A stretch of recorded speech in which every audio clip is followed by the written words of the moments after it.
Greetings to you. I am Brother Minister Alif at the Supreme Angel Center in Philadelphia, Pennsylvania, coming to you on behalf of the last messenger of Allah, the most honorable Elijah Muhammad. Today, we would like to share with you veganism in the nation of Islam. Before we begin, we would like to open up in prayer because we pray within and we work without. Please join us in a brief prayer. In the name of Allah, God, who came in the person of Master Fard Muhammad, to whom all praises are due forever, and in the name of his first, last, and only messenger, the most honorable Elijah Muhammad, I openly bear witness that the black man is God and the white man is the devil. O Allah, forgive me for my weaknesses and my faults, and let me die not unless it's in accord with the messenger's message, for it is only the messenger's message that will guide us through this age of mess. Amen. My brothers and sisters, we have an important subject for you, a subject from God in person, Master Fard Muhammad, to whom all praises are due forever. The Honorable Elijah Muhammad wrote this little tome in 1967, How to Eat to Live. He wrote book number 2 in 1972 under the same name, How to Eat to Live, book number 2. Unfortunately, there have been so much new information that many people have jumped on the Atkins diet, Jenny Craig. They tried this and they tried that. However, when we look at the original direct teachings of Messenger Elijah Muhammad, we see that the teachings of the Honorable Elijah Muhammad are divine. They are correct. And there's the solution to our problems, mentally as well as genetically. Today, I would like to take you through a basic course on what does the messenger have to say about veganism as it's known today, or commonly known as being a vegetarian or a non-meat eater. Because we see today many FOIs and NGTs have deviated from the messenger's restricted way of eating. He basically teaches us that we should not eat the flesh of the swine. He teaches us about the importance of eating clean foods, preferably fresh fruits that we grew ourselves. He teaches us that instead of boiling our vegetables, we should steam them. He teaches us how to avoid problems with gluten in our diet from wheat by teaching us do not eat any whole grains, whether it's wheat, barley, oats, rice, or whatever. His thing is, if you eat that, you should grind it real fine. And you should add some yeast to it and let it rise. And then let it rise again. And don't bake it. He said slowly bake it. And then when it's done, bake it again. And then when it's done, let it sit at least 3 days or more. He said there's no such thing as stale bread. So in this day and time, we see that 70% of Americans are overweight, 1/3 are obese. We see black people getting their limbs cut off because of diabetes. We see how people are dying from heart attacks and strokes and cancers. We see how people get migraine headaches. You can look in that face and you see acne. You look in that face and you see that they age 10 and 20 additional years. It's all tied to the way we are mentally eating and genetically eating. So we're going to take you through a course, and this is going to be part 1. We want to cover the importance of how to eat to live. We're going to give you some science on how to eat to live, some spirituality, the economics. We want to give you the reality of what God, in the person of Master Fard Muhammad, taught to his last messenger, who taught us. So, anything of good that you hear come from me. I got it from Messenger Elijah Muhammad. Any errors are entirely my own. Let us begin with page number 116 from How to Eat to Live, as well as page number 117. Permit me to just read a little something here.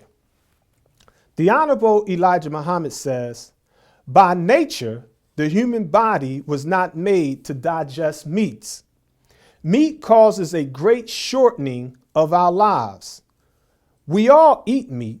I eat meat also, but it certainly is not good for us. I do not, however, eat pig. We should not eat any kind of bird. He goes on to say, we are by nature vegetable and fruit eating people. We are by nature vegetable and fruit eating people.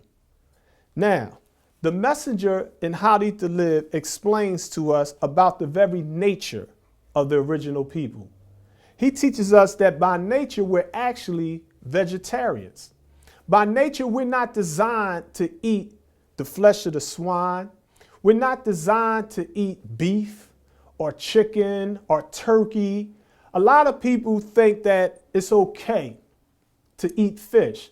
And we're saying we realize that many of our people eat out of necessity certain foods because they can't afford better foods. Some people do not have access to fresh fruits and vegetables.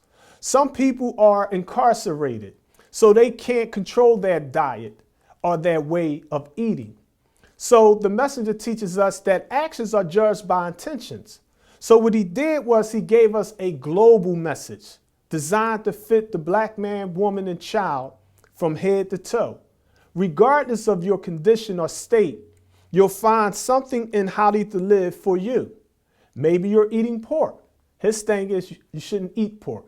If you want to eat some meat, his thing is you should go ahead and eat some beef, eat some chicken, eat some fish. But don't eat the flesh of the swine, he says, even if you have to starve yourself to death. Do not eat the flesh of the swine. He teaches us that if you want to improve your health, you shouldn't even eat red meat. You should wean yourself off of meat. You should go from eating red meat to only eating maybe chicken and fish. And then as time goes on, you get used to that, get off the chicken. Now you're only eating fish. But don't stop right there and think that because you eat fish, you're all of a sudden eating some holy meat. There is no holy meat. No meat is good for the digestive system. That includes dairy products, milk, eggs, cheese, butter. None of that is for the temple of God. And when we say temple or church or masjid, don't get that confused by thinking that's some place. It's a state of being. The Honorable Elijah Muhammad teaches us we are the temple. We are the church. We are the synagogue or the masjid or the cathedral. We are the house of God. So we don't look up for God. We don't look around for God. We look within our own selves because the Honorable Elijah Muhammad teaches us by nature the black man is God. He said to us in his last book, Our Savior Has Arrived, on page number 26, Allah is all of us. I didn't say that. He said that. I just believe it. My experience makes me believe that the messenger's teachings are true. I know you may be a Christian, you may be a Sunni, you may be an atheist. You may believe some of or none of the teachings of the Honorable Elijah Muhammad.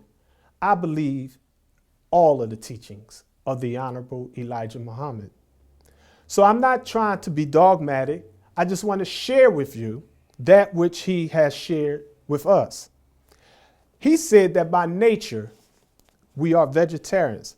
Let us turn to the book of Genesis, or the book of genes is, or the book of genetics, which means origins. This takes us to the very beginning. To our Christian brothers and sisters, it says in the Holy Bible, as you call it, and we say that holy is something that has not been diluted, mixed, or tampered with in any form. And the King James Version of the Bible clearly tells us that it has been translated and transliterated out of the original tongues, and it has been diligently compared and revised. Basically, the book tells you it is not holy. And to my Muslim brothers and sisters, when you read your Holy Quran and you see the Kasra and the Duma and the Shada and the Mada, and you see these vowels in the Arabiya, those are things that was added in. They did not exist 1400 years ago. So we don't look at the scriptures in any supernatural sense. We don't look at organized religion and get caught up into rituals and signs and symbols and languages and dialect. We believe in spirituality. Master Fard Muhammad teaches us that the original man has 7 mind dimensions: the physical, the emotional, the mental, the spiritual, the soul, the self, and the will. The spiritual is just part of the human being.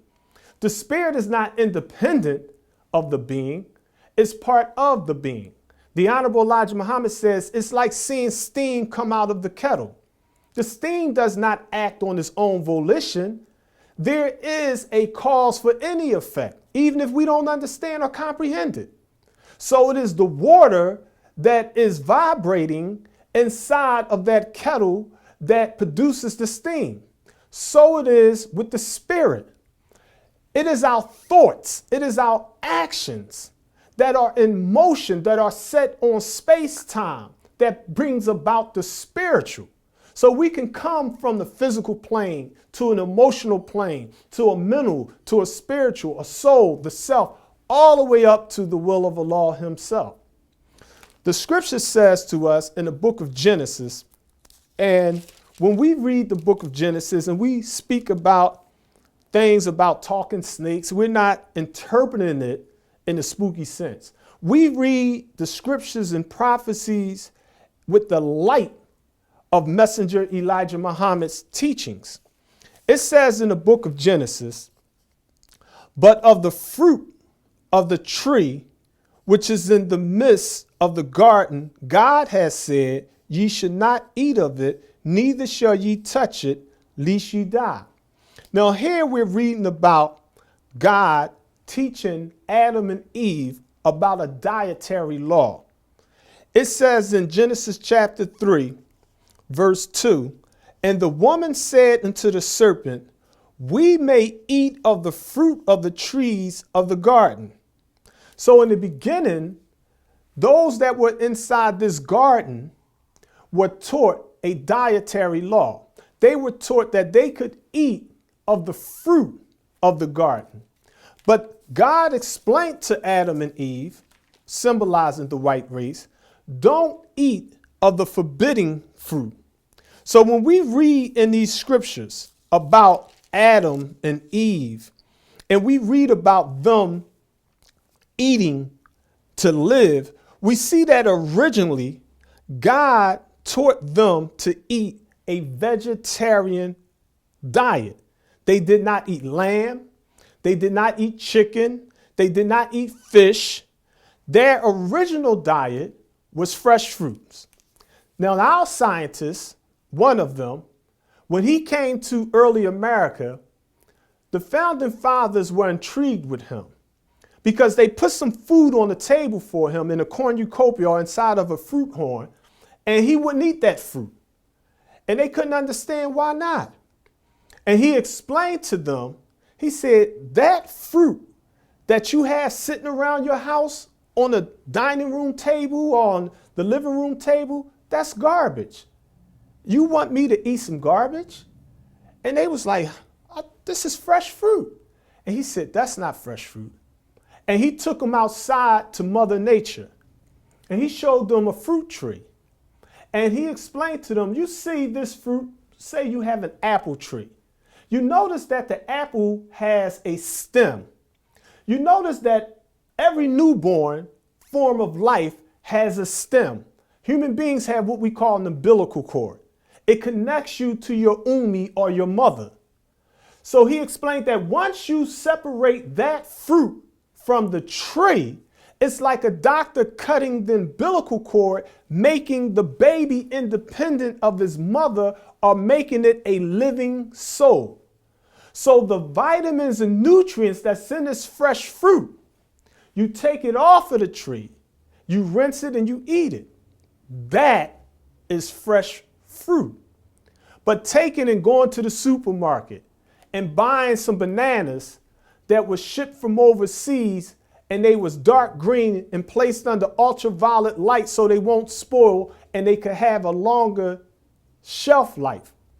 Going to Florida and getting genetically engineered foods, and just because they're in the form of oranges and grapefruits and you're eating it thinking that you're eating something nutritious, or eating a strawberry that was sprayed with pesticides and the seeds of a strawberry, unlike other seeds, is not within the fruit, but the strawberry seed is on the fruit so that when the bird eats the strawberry, it can easily deliver the seeds abroad so that the seed of the strawberry can spread further away. So nature has the whole universe perfectly balanced. In ancient Kemet or Egypt, the goddess Nut considered it Ma'at. Ma'at symbolized what we're teaching to this very day. We call it balance, we call it justice, we call it peace, truth, freedom, justice, and equality. So in the scriptures, when the curse came upon Adam and Eve, in the beginning when they're in the garden, it says in Genesis chapter 3, verse 2, and the woman said unto the serpent, we may eat of the fruit of the trees of the garden.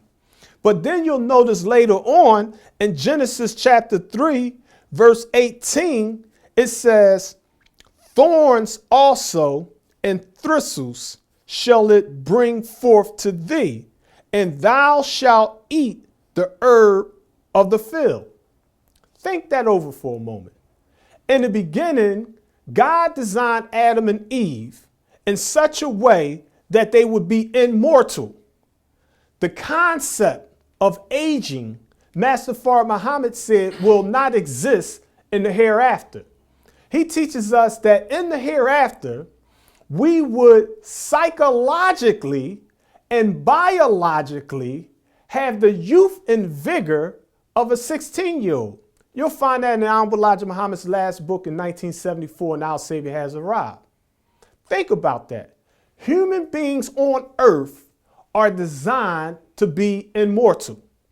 Think about that. We always knew God was immortal, but we was like, well, human beings, we only live to be 100. The Bible says 120 years. You're talking about the curse. You're talking about during a period of disruption of Mother Nature. You're talking about a time when human beings are other than their own selves. Our lessons teaches us that the devil contaminates 3 cubic feet of air every hour. So originally, we was designed to live much longer. The Bible teaches us that Methuselah lived over 900 years old. You have people in the Bible having babies when they 400 years old.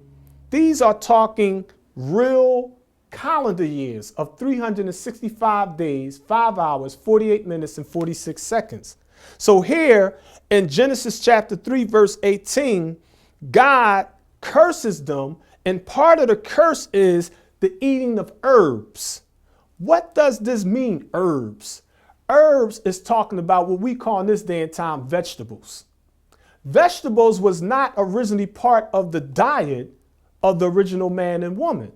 So the Honorable Elijah Muhammad, in his wisdom from Master Fard Muhammad, he teaches us that if you eat vegetables, he said, don't eat your vegetables raw, because there are certain chemicals in vegetables that are too harsh on the digestive system.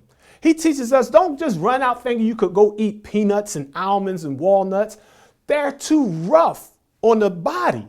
Certainly you can put them in the earth. Certainly they can germinate the earth. And when you put a tomato in there or a squash in there, or you put fruit in there, what you get out is a healthy, strong piece of good food. So the Honorable Elijah Muhammad teaches us that we by nature should not eat any meats. Many people think that the poison animal eaters refer to those that eat pork and chitlins. That's true, but that's not entirely true. Poison animal eaters includes people that eat scavengers, such as crabs and lobsters and shrimp. It also includes those that eat turkey and chicken and beef. It also includes those that eat fish. Now, some of you may say, the Honorable Elijah Muhammad teaches us we could eat fish as long as it weighs between 1 and 10 pounds. Yes, he teaches us that if you eat fish, you should make sure you don't eat tuna. Make sure you don't eat the scavengers of the sea. He said if you're traveling, you can eat the Portuguese sardines. His thing is to try to get you to eat the best parts, to eat the best food, to try to prepare it in the best manner. Master Muhammad teaches us don't cook your food in aluminum foil. If you take and go to the store and get one of them aluminum pans and you put some water in there, put some salt in there and put that in your oven and you bake it and you pour it into a glass container, you'll see pieces of aluminum foil floating in it. And you wonder why your children get Alzheimer's disease. You wonder why people getting cancer. You see people just pop open a bottle of spring water.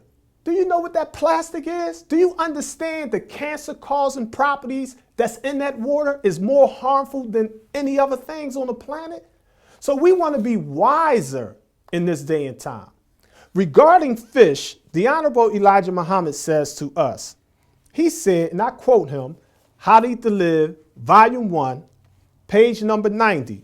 He said, quote, even fish is not very good for us due to their animal-like instincts in the water. Think about that. Even fish is not very good for us due to their animal-like instincts in the water. Fish, contrary to popular belief, is meat. Fish have eyeballs, brains, bones. Fish have sexual organs and ears. Fish have skin and hearts that beat. Fish have sex and give birth to children. How can you say they're not alive? How can you say they're not meat? Fish, if you cut the fish, there's blood coming out of them.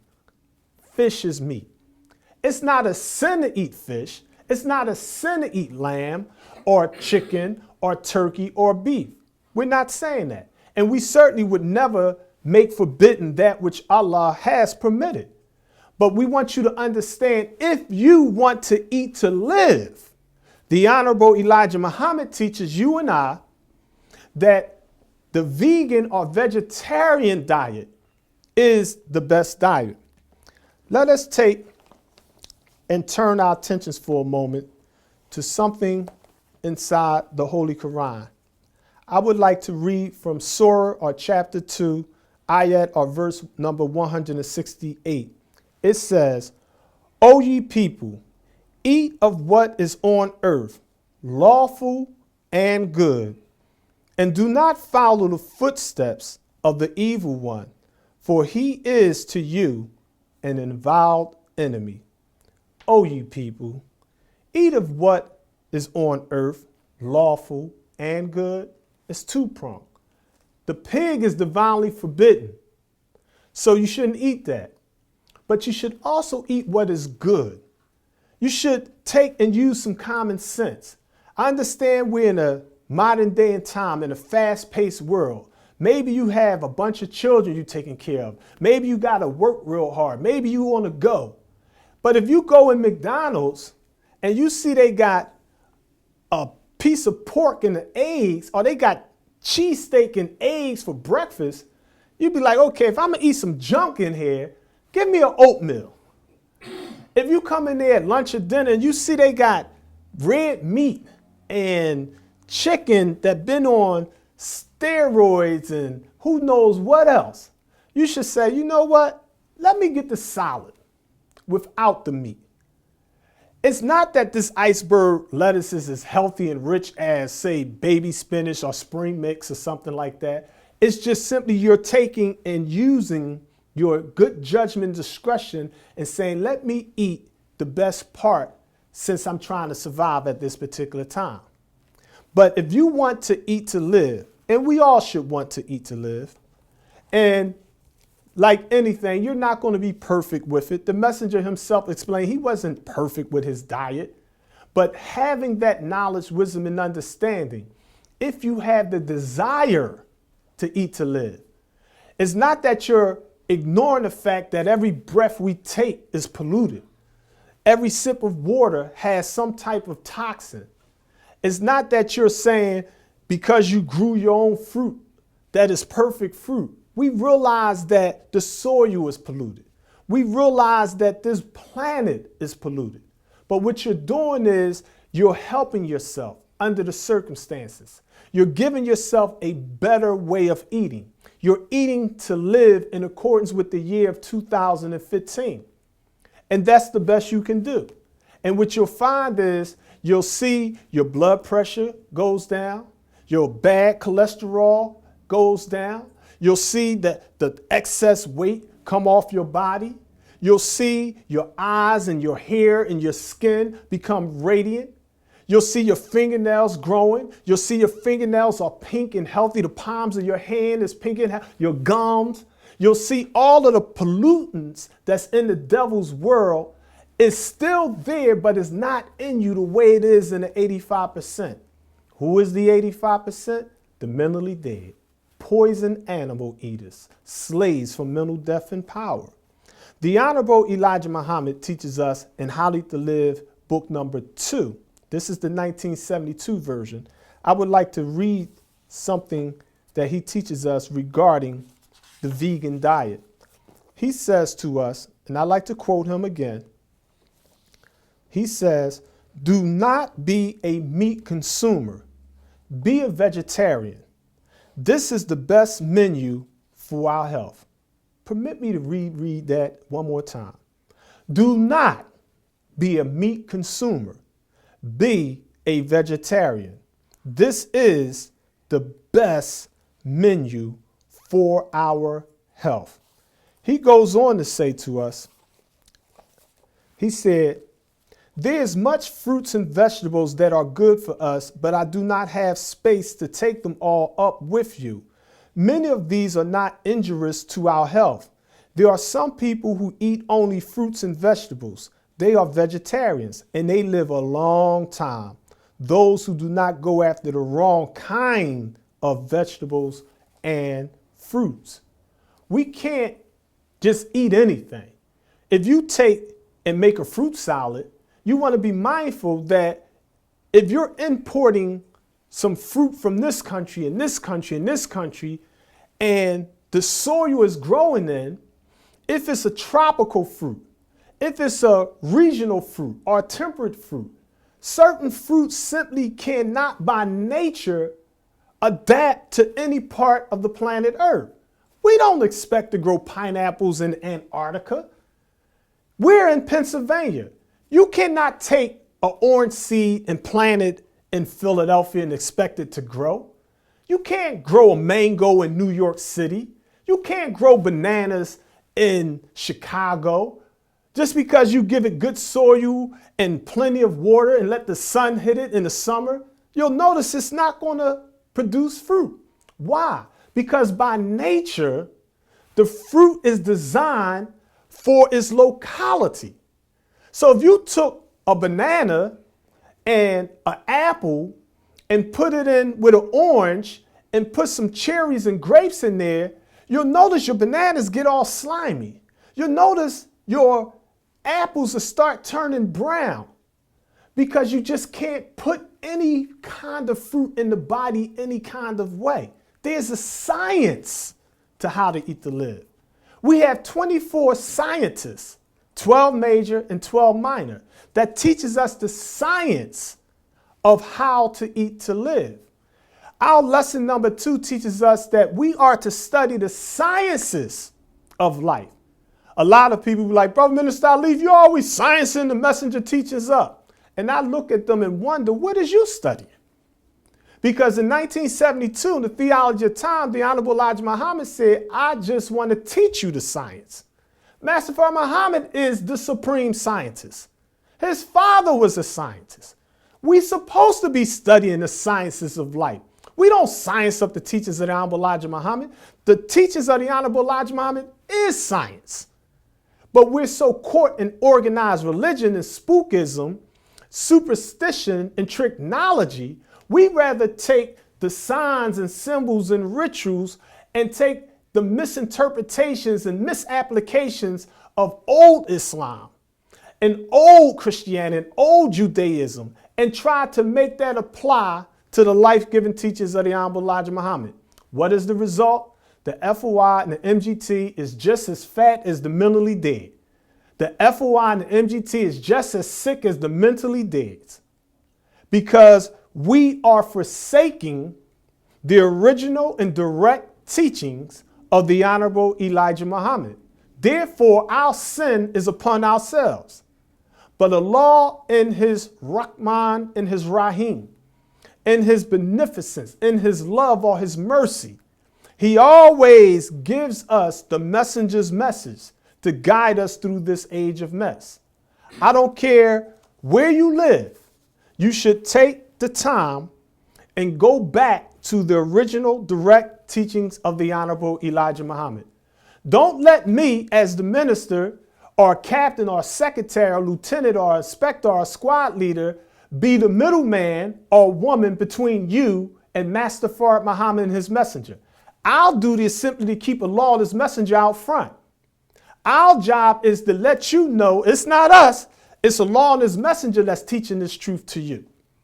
We are to simply give you that which the Honorable Elijah Muhammad gave to us.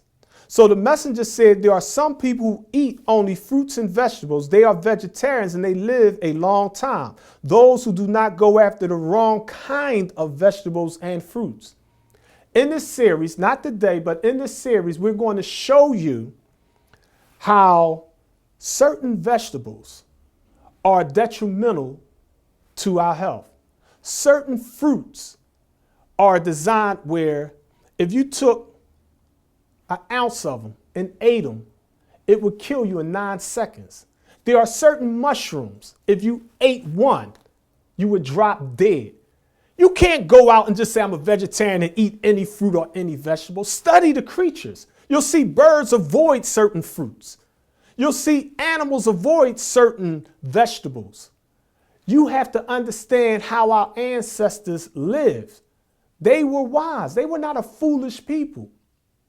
We, in this age of commercialism, are running too fast, and we should not ignore the foundation, the life-giving teachings of the Honorable Elijah Muhammad. Regarding the vegan diet or vegetarianism, the Honorable Elijah Muhammad says to us, he said, eating any kind of flesh is not good for us, not even beef. No animal flesh can be said to be good for human consumption, not even fowls, and very few fish, not to think of the scavengers of the waters, such as crabs, shrimps, and oysters. We must learn to eat vegetables and fruits and stay away from land flesh. So here the Honorable Elijah Muhammad teaches us to avoid these scavengers. Why? Nature always makes a balance for life. So in the ocean, you need pigs, you need hogs. In the ocean, the crabs and the shrimps and the lobsters, they eat the filth. If a shark killed, notice I'm using the word kill in the sense of murder. If a shark killed another tuna or another goldfish, and a part of that fish floated down into the ocean, and it was there for a month and is rotten, filled up with bacteria and decay, the scavengers will come clean up the ocean floor by eating that stuff up. And then you'll take that same crab, boil it, and season him up and crack him open and give a piece to your baby. And your baby be like, he'd be like, no, don't eat that. That's the mustard. That's not the mustard, filth of the scavenger. That's the stuff that you don't supposed to eat according to the book of Leviticus of the Bible. We're supposed to eat the food that is not just lawful, but that which is also good for us. The government has what's known as byproducts barrels. What is a byproducts barrel? A byproducts barrel is basically where you go to a meat packing plant, and over here they may have beef, over there they may have chicken, all the way on this side they may have pigs or pork, Over there, they may have seafood. Now, what do they do with the byproducts? The byproducts are things they don't use, such as the hoofs. It may be a cancerous part. They take all that scraps of beef, scraps of pork, and they slide it down the sliding board, and it goes into a giant barrel known as a byproducts barrel. And corporations like Purina, what they do with that byproduct, which is a mixture of pork, chicken, beef, and all types of meats, they turn it into a pudding. And the US government actually pays farmers in the United States out in the Midwest. They'll tell this farmer, listen, you grew wheat this year, but if you harvest that wheat, you're going to affect the price of wheat, which is a commodity. And this is a capitalist imperialist system we live in. It's all about the money and not the health of the people. So the government thing is, listen, let your corn rot in the field. Let your wheat and your barley and your rice rot in the field. We're going to pay you for it, what it costs you to produce. We're going to pay you top dollar. But we don't want it to hit the market because it's going to change the price of these products. And what do they do with this rotten vegetables? They take the rotten fruits and the rotten vegetables and they mix it with the byproduct, which is pork, beef, chicken, and other types of meats. And they turn it into the Purina food chain. And it comes out as cat food and dog food and fish food. They take it and feed it to the cattle and to the sheep and to the goats. So here it is, you got animals eating animals. Animals that are vegetarians by nature are now eating other animal products, and it affects the DNA of that creature. So we're seeing things like mad cow's disease. And then here we come, getting us a quarter pounder with cheese and biting into that. Here we come, seeing them feeding this stuff to the cattle and to the turkeys and chickens. And you got chickens running around with steroids all in that system. They need antibiotics to stay alive. They pump them up with all these vitamins. You go in the supermarket and you get a container of milk. The milk has ingredients on it. It's like we added vitamin D3, the lowest vitamin 3. That's how many IU units we added into the milk. You go down Redden Terminal and you get a case of apples. It's ingredients on the apples. Huh? What you mean? They be like, this stuff would kill you. We got to take this stuff and dip it and dye. We got to put it in beeswax. You can't just take this stuff with these pesticides and all this genetically engineered stuff. You cut open a tomato and it looks like it got cancer or something because they are tampering with our food. So we have to be real careful and conscious and educated about the foods in this day and time. I would like to leave you with one more quote from Messenger Elijah Muhammad. He teaches us, he says, this is How to Eat to Live, page number 134. Before the making of the white man, the black man did not eat animal flesh. Think about that. Before the making of the white man, the black man did not eat animal flesh. We're taught that we've been on this planet for the past 76 trillion years. We're taught that we're not the Alpha and Omega because we have no beginning nor ending. We're taught that the said Nation of Islam has no birth record. It has no beginning nor ending. We don't celebrate a birthday. We celebrate the date of birth because we was alive in our mother's womb for 9 months. We is alive in our father's testicles. We is alive as amoeba inside of the water or the atoms of hydrogen and oxygen. We is alive in the very energy or the thought of the original man. So the messenger teaches us that before 6,000 plus years ago, the black man did not even eat animal flesh. He goes on to say, after the removal of the white man, there will be no more eating of this type of meat, animal flesh, or even fowl. No, there will be no more Kentucky Fried Chicken for us. There will be a complete stoppage in practice of the eating of land flesh, regardless to whether it is animal, beast, or fowl. The people will live 1,000 years without eating them. So, eating a vegan diet actually extends the lifespan. The very gene that's known as the age gene, and we're going to go into that in a future edition of this series on how to eat to live, but it's like a shoestring. It's like the cap of a shoestring. Once that unravels, your DNA spills out into the cell, and it causes what we know today as death. Now, the devil is experimenting with these cells because he's trying to produce immortality for himself. He's studying a black woman because he noticed that the cancer cell keeps on going through stages of mitosis. It keeps on dividing and multiplying. And it shows them that, how is it that this cell can live for 1,000 years? It's something about human beings that we don't really grasp yet. There are babies that are genetically born and they have a healthy lifestyle. But there are some children that are born and at the age of 10, they mentally and physically are 100 years old. That's not pseudoscience, that's reality.